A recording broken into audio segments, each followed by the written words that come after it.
Shalom Aleichem, salam sejahtera bagi kita semua.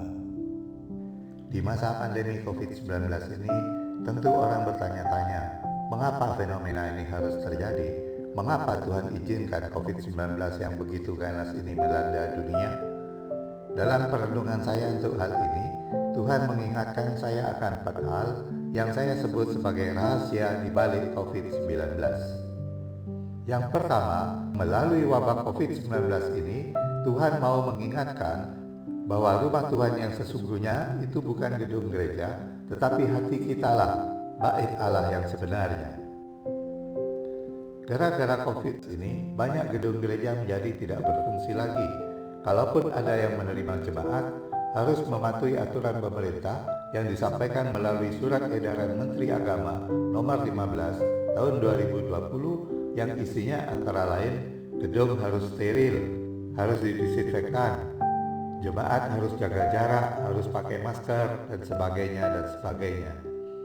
Tentu ini sangat-sangat tidak nyaman. Lagi pula memakai masker terlalu lama juga tidak baik untuk kesehatan, karena kita terpaksa menghirup CO2 yang keluar dari nafas kita sendiri. Bahkan lansia dan anak-anak tidak boleh ikut ibadah di gedung gereja. Apakah karena hal ini lalu kita berhenti ibadah pada Tuhan? Tidak, hubungan kita dengan Tuhan tidak boleh surut walau kita tidak beribadah di gedung gereja. Harus kita sadari bahwa rumah Tuhan yang sebenarnya bukan gedung gereja, tetapi hati kita. Karena Tuhan ada dalam diri kita, maka kita bisa merasakan hadirat Tuhan dimanapun kita berada.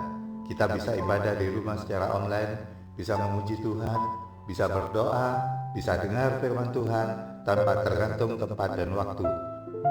Sehingga waktu kita untuk bersekutu dengan Tuhan menjadi lebih leluasa. Setiap saat kita bisa beribadah kepada Tuhan, tidak harus menunggu hari Minggu atau hari-hari tertentu lainnya. Yang kedua, melalui pandemi ini Tuhan mau agar umatnya bersatu, tidak terkotak-kotak oleh denominasi atau merek gereja tertentu. Kesatuan umat Tuhan ini merupakan kerinduan Tuhan Yesus yang disampaikan dalam Injil Yohanes pasal 17 ayat 21. Supaya mereka semua menjadi satu, sama seperti Engkau ya Bapa, di dalam aku dan aku di dalam Engkau, agar mereka juga di dalam kita, supaya dunia percaya bahwa Engkaulah yang telah mengutus aku. Melalui media online, kita bebas mau ikut ibadah di gereja mana saja tanpa terikat dengan denominasi gereja tertentu. Tentunya sebelum memilih mana yang akan kita ikuti, kita minta Roh Kudus beri petunjuk, link mana yang harus kita ikuti, supaya kita bisa menemukan firman Tuhan yang benar dan sesuai dengan kebutuhan rohani kita. Dengan kebebasan memilih ini, umat Tuhan jadi tidak terkotak-kotak lagi, tidak lagi dibatasi atau diikat oleh denominasi tertentu, juga tidak perlu membanggakan merek gereja tertentu. Kita semua hanya punya satu identitas, yaitu sebagai umat Tuhan Yesus yang mempunyai satu Bapa yang sama, yaitu Allah Sang Pencipta langit dan bumi ini, dan mempunyai satu Tuhan saja, yaitu Tuhan Yesus Kristus. Yang ketiga, melalui pandemi ini, Tuhan mau mempercepat perluasan pekabaran Injil Kristus melalui media online.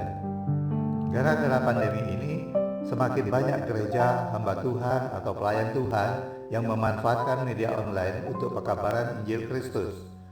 Pelayanan cara ini kelihatannya kurang meyakinkan karena tidak langsung berhadapan dengan jemaat, tetapi sebetulnya jauh lebih efektif daripada pelayanan di gedung gereja. Karena bisa menjangkau lebih banyak jiwa-jiwa, tidak hanya sebatas kapasitas gedung gereja saja. Fakta ini saya lihat dari beberapa gereja yang menggelar ibadah online di YouTube, videonya ditonton oleh sejumlah orang melebihi jumlah jemaatnya sendiri.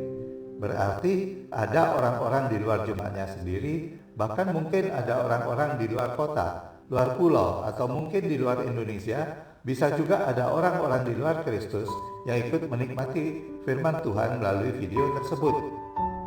Sepertinya pemberitaan firman Tuhan melalui media online ini memang sudah dirancang Tuhan untuk mempercepat pemberitaan Injil ke seluruh dunia guna mempercepat kedatangannya ke dunia ini.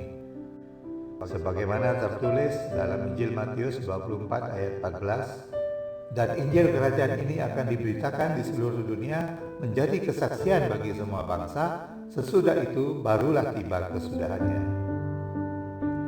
Yang keempat, kita harus siap dipanggil Tuhan setiap saat.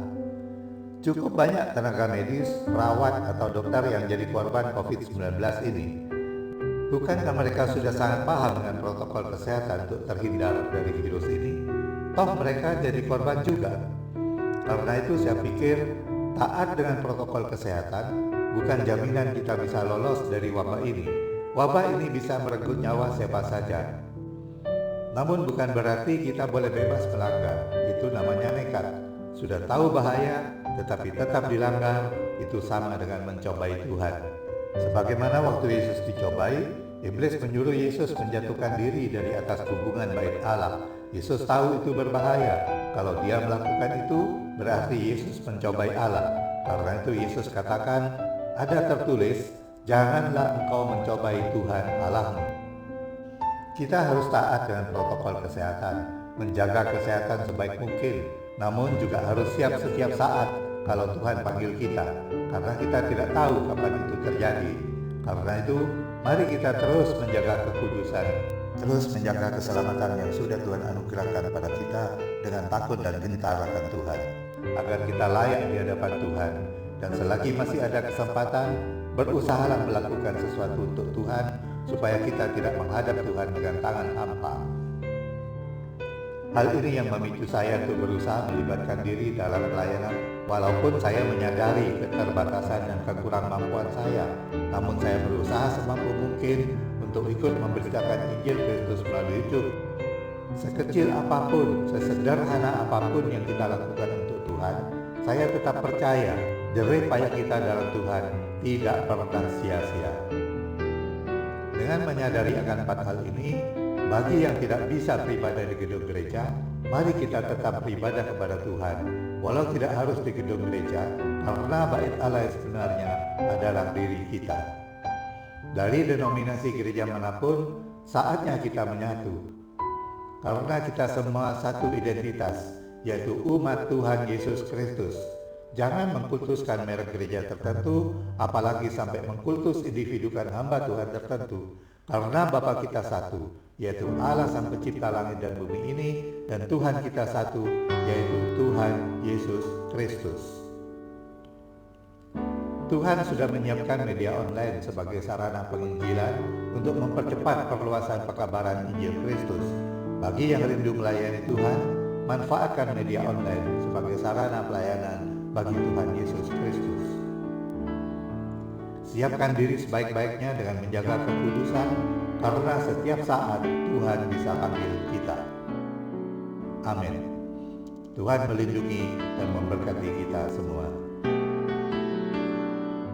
Mari kita berdoa. Terima kasih Tuhan Yesus, bahwa melalui pandemi ini Engkau mengingatkan kami agar tetap beribadah kepada Tuhan, walau kami tidak bisa dengan bebas beribadah di gedung gereja, karena sesungguhnya di hati inilah rumah-Mu, di hati inilah bait-Mu. Beri kami kesatuan hati antar sesama umat-Mu, agar kami tidak terpecah-pecah karena fanatisme kami pada gereja tertentu, karena Bapa kami satu, yaitu Allah yang Maha Kuasa, dan Tuhan kami satu, yaitu Tuhan Yesus Kristus. Kami menyadari Tuhan bahwa hidup ini singkat. Tuhan bisa panggil kami sewaktu-waktu. Untuk itu, beri kami kekuatan untuk bertahan dalam iman dan hidup dalam kekudusan, agar kami menjadi umat yang berkenan kepada Tuhan. Dan di sisa hidup ini, ajar kami agar kami bisa memanfaatkan kesempatan yang ada ini dengan melakukan sesuatu bagi Tuhan, supaya hidup kami tidak berlalu dengan sia-sia. Terima kasih Tuhan, kami naikkan permohonan ini di dalam nama Tuhan Yesus Kristus.